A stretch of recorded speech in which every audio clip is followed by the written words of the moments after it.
तो sweet home season 3 का ending बहुत लोगों को समझ नहीं आया क्योंकि आप लोग थोड़े बेवकूफ़ हो ना।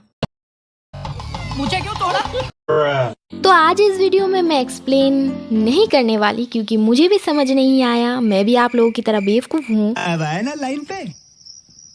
लेकिन फिर भी जितना समझ आया चलिए बात करते हैं। तो स्वीट होम का कॉन्सेप्ट तो पता होगा, मॉन्स्टर वर्सेस ह्यूमन। लेकिन सीरीज़ में दिखाया गया है कि ये वायरस नहीं है बल्कि कोई श्राप है। टिपिकली जो दिखाया जाता है उससे बिल्कुल हट के दिखाया गया है, इसीलिए बहुत लोग थोड़े कंफ्यूज थे कि ये आ कहाँ से रहा है। बेसिकली जिनके मन में लालच था, लालसा उनके ऊपर ये हावी हो रहा था। और अंदर के शैतान जो हम ह्यूमैनिटी की वजह से दबाते हैं, मतलब जैसे आप रिलेट कर सकते हो कि कभी कभी हमारे दिल को बहुत गलत गलत काम करने का मन करता होगा, लेकिन वही हम ह्यूमैनिटी की वजह से अपने अंदर के शैतान से लड़ते हैं और उसे दबाते हैं। अरे कहना क्या चाहते हो?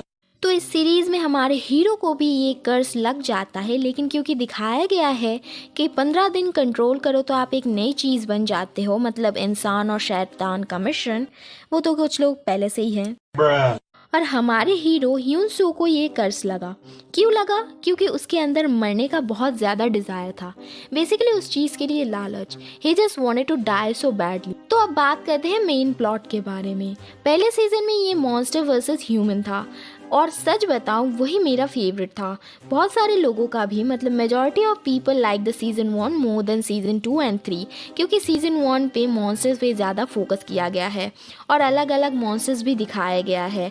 और स्वीट होम जो टाइटल था वो भी जस्टिफाई करती है क्योंकि लोग एक ही बिल्डिंग में यानी बेसिकली होम पे फंस गए थे और सरवाइव करने की कोशिश कर रहे थे। लेकिन सीजन 2 ने बिल्कुल हग दिया। मतलब सबसे शांत सीजन 2 था और सबसे बोरिंग। लग रहा था अभी कुछ होने वाला है, अभी कुछ होगा। एज अ थ्रिल फैन हमें हमेशा थ्रिल देखनी होती है, लेकिन पूरा सीजन बिल्कुल शांत रहा। और सबसे बेकार कैरेक्टर इसमें कौन था? तो वो थी यी क्यों। उसे पता नहीं ज़बरदस्ती मेन लीड बनाया जा रहा था, लेकिन मुझे सबसे बेकार वही लगी। मतलब शी लुक स्टनिंग जब एक्शन कर रही थी, लेकिन पता नहीं उसका रोल क्या था। एंड आई नो अब तुम लोग बोलोगे मैं बिल्कुल केआर के जैसे रिव्यूज़ कर रही हूँ, मतलब जैसे कैरेक्टर्स की बुराई। यार सच्ची मैं अपने ओपिनियंस के बारे में बात कर रही हूँ, ऐसा कुछ नहीं है कि I don't like her the character, but मुझे एक्सपेक्टेशंस थी कि कुछ बड़ा रोल हो या कुछ ऐसा ट्विस्ट वगैरह करे वो, लेकिन बस उस कैरेक्टर ने कुछ एक्शंस किए वही अच्छा था, बाकी कुछ सही नहीं था। और अभी उसके फियांसे सांगवोन के बारे में बात करते हैं। पता नहीं कितने कैरेक्टर्स को दिखाऊं। तो वो जो अल्टीमेट विलन था वो सबसे पहला इन्फेक्टी था, लेकिन वो पहले एक पॉजिटिव कैरेक्टर था। अब सोचने वाली बात ये है कि उसे ये कर्ज लगा इसीलिए उसके अंदर का शैतान जागा, या फिर उसके इन्फेक्ट होने के बाद उसके साथ इतने सारे जो एक्सपेरिमेंट हुए, बेसिकली टॉर्चर करी गई, उसकी वजह से वो शैतान बना।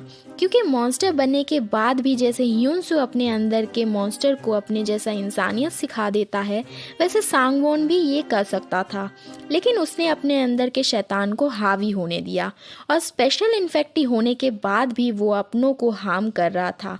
मेरे हिसाब से ये टॉर्चर जो उसके इन्फेक्ट होने के बाद करी गई थी, उसी वजह से ही turned out as a bad character. और उसका जो बच्चा यानी वो बच्ची जो लोगों को मॉन्स्टर बना रही थी, उसे सबसे ज़्यादा पावरफुल होना चाहिए था, लेकिन एंड में दिखाया गया कि वो मर गई और सिर्फ वो मॉन्स्टर ही बना सकती थी, यही पावर था उसके पास।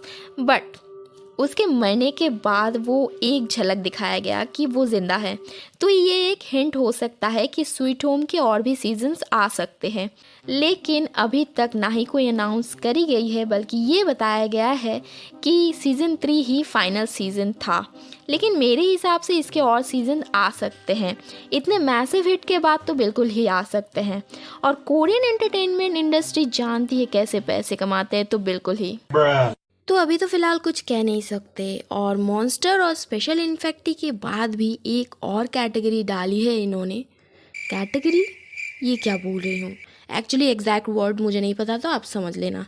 तो नियो ह्यूमन करके जो थे वो लोग ताकतवर तो नहीं थे, लेकिन इंटेलिजेंट बहुत थे। और स्पेशल थिंग, वो लोग इमॉर्टल है, मतलब कभी मर नहीं सकते, बट उन्हें कुछ फीलिंग्स नहीं होती, जो बात मुझे झूठी लगती है, क्योंकि लास्ट में हम सब देख पाते हैं यून ह्यूक को स्माइल करते हुए।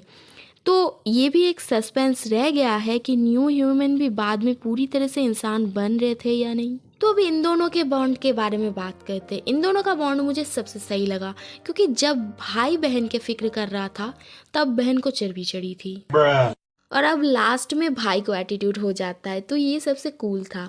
और एंड में हमारे मेन लीड्स के बारे में बात करते हैं। तो मतलब हीरो हीरोइन पूरे 3 सीजन देख लिए, लेकिन कहीं भी थोड़ा रोमांस नहीं।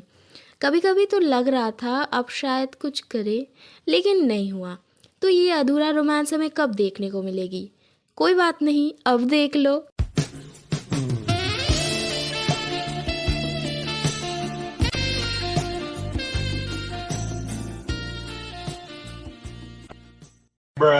तो मेरे पास और भी बहुत कुछ था इस शो के बारे में बात करने को, लेकिन क्या ही फायदा, लॉजिक तो कुछ होता नहीं है मेरे बातों में। तो आप लोग सब्सक्राइब कर लो ताकि ऐसे बकवास रिव्यूज और थ्योरीज मूवीज और शोज के बारे में देख सको।